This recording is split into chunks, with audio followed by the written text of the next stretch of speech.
Hello, Instagram. I woke from a dream that has really affected me, but it carries this really vivid, powerful message that I want to share, because it's like writing in my journal when I write do these videos. So to give some context,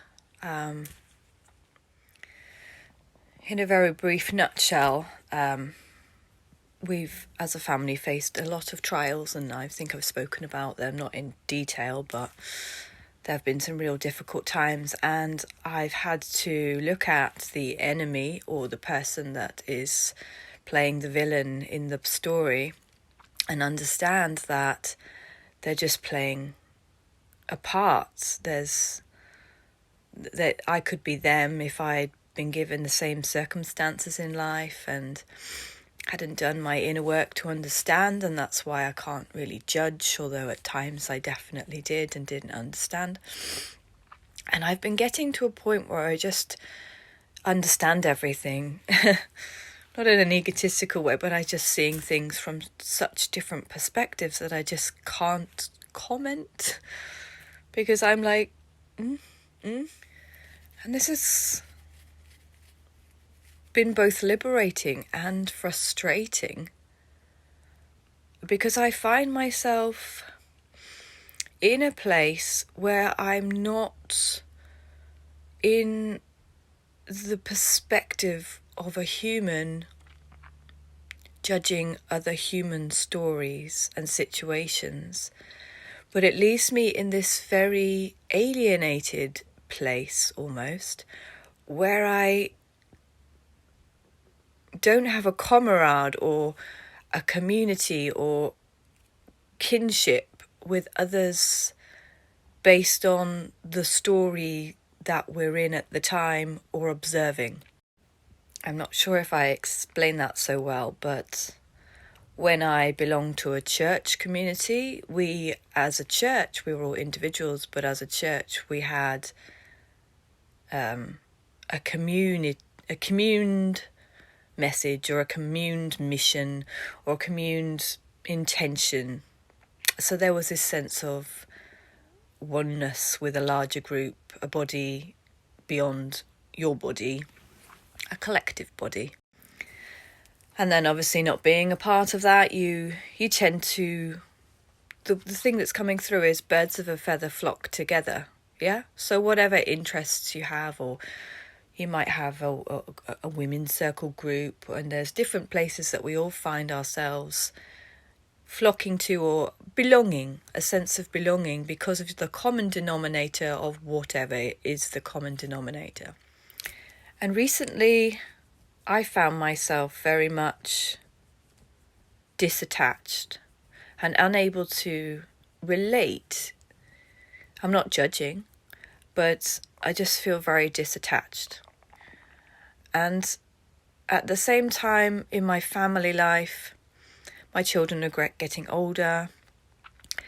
My identification as mother feels very different. The children that I've been raising over the last 19 years, one of them's flown the nest, the other's soon to approach that stage. And although I still have children under my roof, there's this strange feeling again of, who are you? Who are you? And what's your identity? And why do we need identity? What is it that makes identity something that we hold with so much weight? And I guess it's all crescendo come at the same point of this shift in my energetic field, this shift in my understanding. Also, death has been a strong factor in this whole experience. It's all intertwined, not in a morbid way, but I've always been obsessed with like near-death experiences, and somehow spirit has just been bringing them to the forefront, and I've been watching and listening to all these near-death experiences, and they all speak of the other side. And it doesn't matter what they did on this side of life, they all have very similar experiences the other side, which is meeting their creator, pure bliss, pure joy, pure love. The most wonderful experiences and feelings and sensations that they don't want to come back. And I realised last night, I had this dream last night, that I was in a room with my great aunt Margie, who I was very close with, and she only died a couple of years ago. But she was the last remaining motherly woman figure in my family. Prior to that, my grandma had died, and prior to that, my mother had died, and it was really only just me as a female person in that bloodline that was left. And in this dream last night, we were all in a room and everybody was alive, but my Auntie Margie, I felt like I was anticipating her death, and she was crying because she wanted to be outside and she was stuck in this building. So my mother opened the door for her, and my grandma and I were kind of getting things ready. We were going to go and get a coffee so that she could enjoy this outdoors. And I just knew in my spirit she's going to go outside and she's going to close her eyes and she's going to die. And in the dream, that's exactly what happened. But I sensed her death approaching, and I was somehow just okay with it, because I was like, she's crying because she wants to be outside. She misses her mobility and her ability to be pottering about in her garden, and it's her time, because on the other side, that's probably what she's going to spend her time doing. And then I realised I had this moment of, hang on a minute, but everyone in this room is dead except me. But I'd forgotten, because they were so real to me. I'd forgotten, that's how my mum sounds and acts, and her silly little laugh, and my grandma sitting there. It suddenly dawned on me, actually, I'm the only person that's actually alive in this scenario, but I'm with these people as if they're all alive, yet we are facing the concept of death. Anyway, this dream led me to feel a bit disturbed or a bit perplexed as to why I keep dreaming of my loved ones passed on, and in a sense I feel a bit dead myself, not in a morbid way, but like a part of me has died, a part of me that cares about shit that I don't care about anymore. A part of my life feels I feel disconnected, yet very connected to other things that seem more important to me, and so much of the earthly existence, I've lost care. I just don't care. And so I've been feeling particularly poorly this week, and I heard this clear voice saying, today you need to rest. You need to lie down and you need to have a sleep. And I clearly heard the words say, rest, and I will help you rise. I will give you wings, and you will rise on eagle's wings, and I will give you the strength that you feel you don't have, physically and here, like something's snuffed out, something's, I don't know. So I went to sleep. And in this dream, I was in what I can only describe as the typical sort of Weatherspoon buildings. So you've got the downstairs, and it's all quite open plan. There's all these thick wooden tables. And there was a big staircase that took you upstairs to the toilets and more seating. But it wasn't a Weatherspoons. It wasn't a cafe. It was a place where all these people lived, and I lived there, and everyone was there. And it was kind of like this community hub sort of place. And I was looking around, and everybody seemed to have superpowers. There was somebody there that looked like Hulk, and they had big muscles, and I was joking with them. And then there was somebody that seemed to morph into different animals and sort of shapeshift, and all these people had different gifts. And there was this kind of slightly eerie feeling of we were anticipating some form of battle, or the enemy was approaching, or there was something. But I was just, again, so disconnected from everything and everyone's conversations and stories, and I felt a little bit just flat, I guess. I was like, I just don't know how I feel. And I was almost watching myself as if I wasn't in my body, and I had the ability to run really fast. And I also knew that people looked at me with admiration. They liked me. I had this awareness of that much. But I didn't feel a part of that. I wasn't connected to either of those aspects of myself. I felt disattached from myself. And my mother was there. And she was almost playing the role of a teenager. She was coming to me with clothes that I actually used to wear. I had this long denim sort of button-up dress.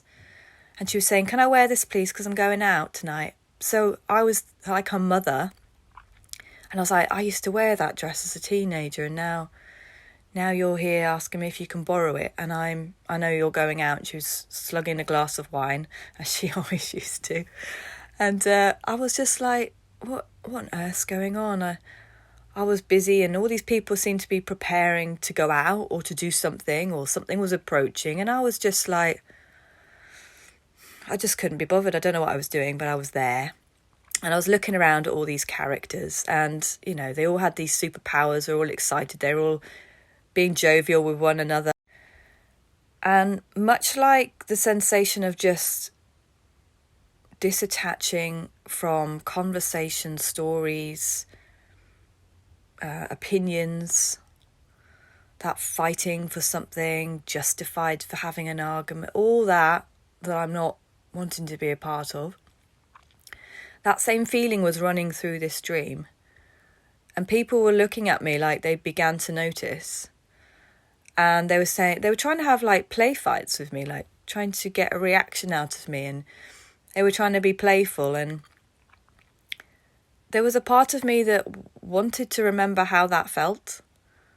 And yet I also didn't want to return, because it meant I'd have to forget something and not be a certain way, which I knew if I just gave it time, it would make sense why I didn't feel so connected. And I'm thinking now to, you know, the spiritual community and things that we do online. And I had a time when I was so interested in doing lives, and there was this big party atmosphere and everyone was very excited about what was going on. And I have slowly just disconnected. And I just don't have a desire to be associating myself with a particular circle of people, and I'm not judging at all. I hold so much respect and love. I just don't have the energy or the interest. And in this dream, it felt like that. And I was looking around, sort of trying to work out what is my gift? What am I here for? And why can I not feel myself? Why am I observing myself as if I'm not here? I felt invisible. And I was getting a little bit annoyed, because I was saying basically to Spirit in it, if I'm not here, if I'm not present as a human, if I've gone too far to the point where I can't walk among this human life and connect and feel something, yet I'm not in heaven either, then where am I? And where do I belong? And I don't want to be given a superhero role if it means going backwards. And I feel like you want me to know something, but I'm not in either camp. I'm both. And just at that moment, somebody came up to me and again tried to have a play fight with me. And they sort of put me on their back like a piggyback and then walked backwards so that I was pressed against the wall in order to sort of like disarm me and for me to fall down. And they were basically anticipating this play fight. And I just disappeared through the wall. And I was just aware that I was very large, but I had no substance. And I felt as I went through the wall, I was like, oh, I'm very strong, but I'm also tiny. Like my physical body, what I remember it feels like, is tiny, but I'm really strong. And then it was getting worse and worse, like this kind of claustrophobic, where am I? And what am I? And how am I going to identify who I am? And how do people identify with me? And I realised that if I was going to be here, as much as I didn't want to go backwards to the small-minded separation mentality, judging one another's by external validation, roles that we play, camps that we belong to, I didn't want to be a part of any of that. However, I knew I wasn't dead, so I had a role to play. So I just stood and I said, hang on, I need to know something. And everybody's looking at me like, what's wrong with you? Don't you know who you are? And then I said, I think I've forgotten, or I'm in a different place, but I need to understand. And this is where it landed for me. It was a very, very busy building. Everyone's running around. There's joking, there's play fighting, there's conversations. It's noisy. And I pulled out of my pocket 2 loaves of bread and a fish, much like the parable, where the little boy brings the 2 loaves of bread and a fish to Jesus' feet and he feeds the 5,000. And the moment I pulled out these 2 loaves and the fish, everybody in the entire building hushed to a deathly silence. And everybody looked at me, and the whole atmosphere in the building changed. And everybody sat, whether they were standing, swinging, dancing, talking, laughing, singing, crying. Everybody stilled and sat down. And it became so eerily quiet. And I felt the shadow of what I'd felt was me become even bigger.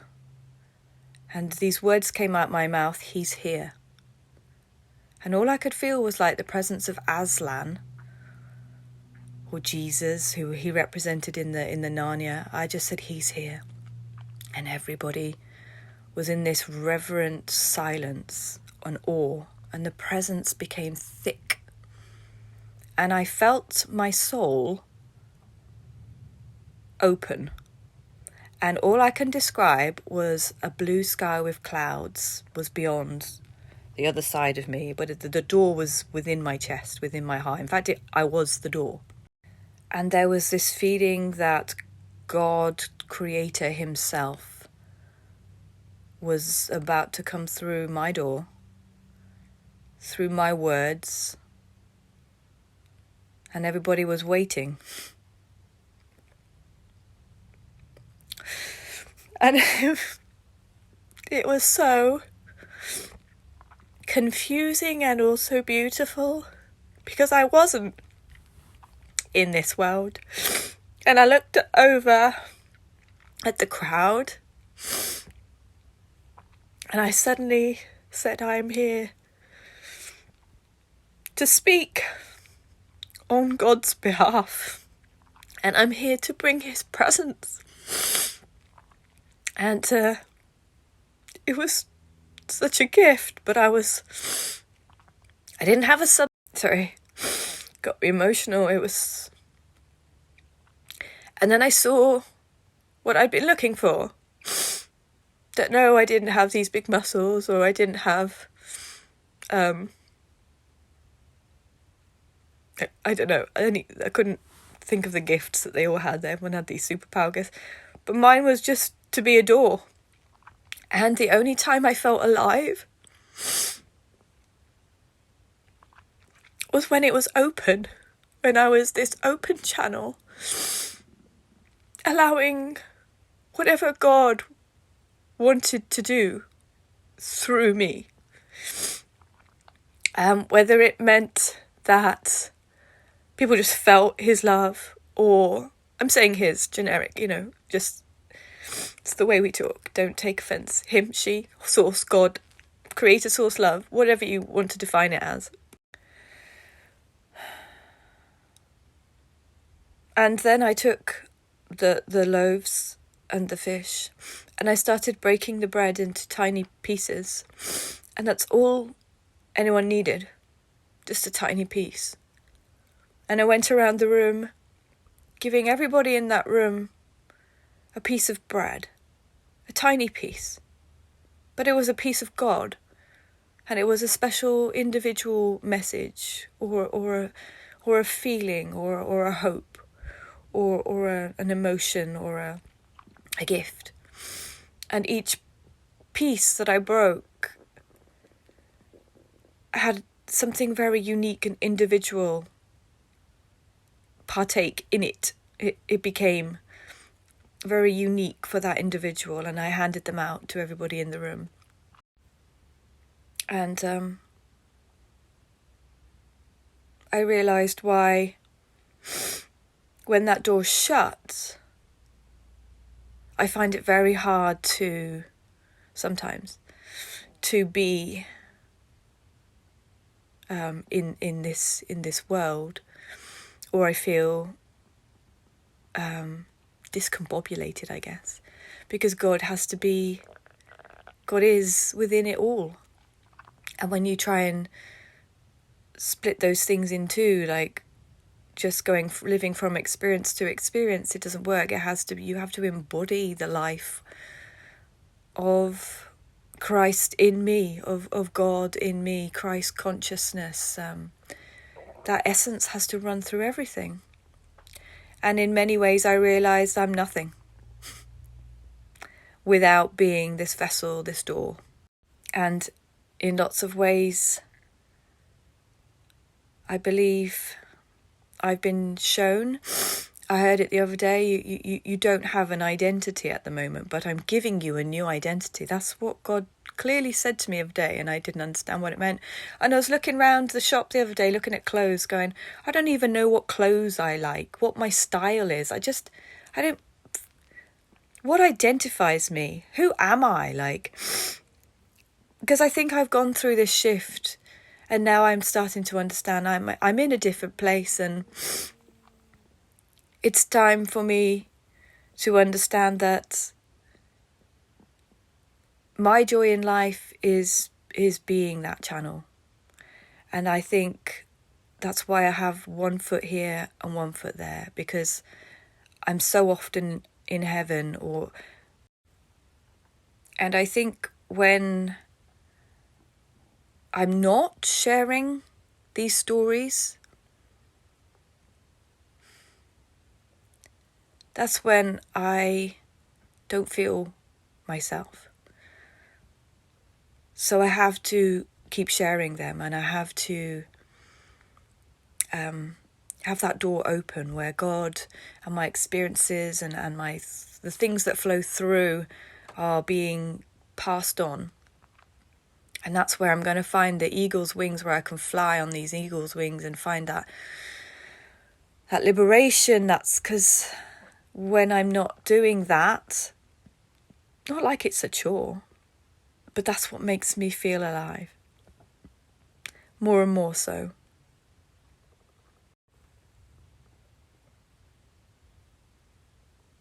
And actually I'm hearing now clear as day that some of the people that I was looking at in this dream obviously represent people out there, you guys, the people that this message is landing upon. And Spirit is saying to me, some people are wearing these costumes that make them feel like superheroes, but they're not their costume. They're wearing the wrong clothes, and if you take off the fancy dress, they're miserable. And what they need more than ever is a touch from heaven, a spark of connection with divine source, and that's all it takes, one touch, and they'll feel changed. And just as much as I love being the door and the channel, and it's getting stronger, it really is, I love having the feedback of how that lands for people, or if it makes sense. Not even sure what the message was, to be honest. I've just done this video. That's how it works sometimes. You channel it and then you're like, what did I actually say? Is there a call and response? Just whatever, if anything comes up, let me know. Love ya.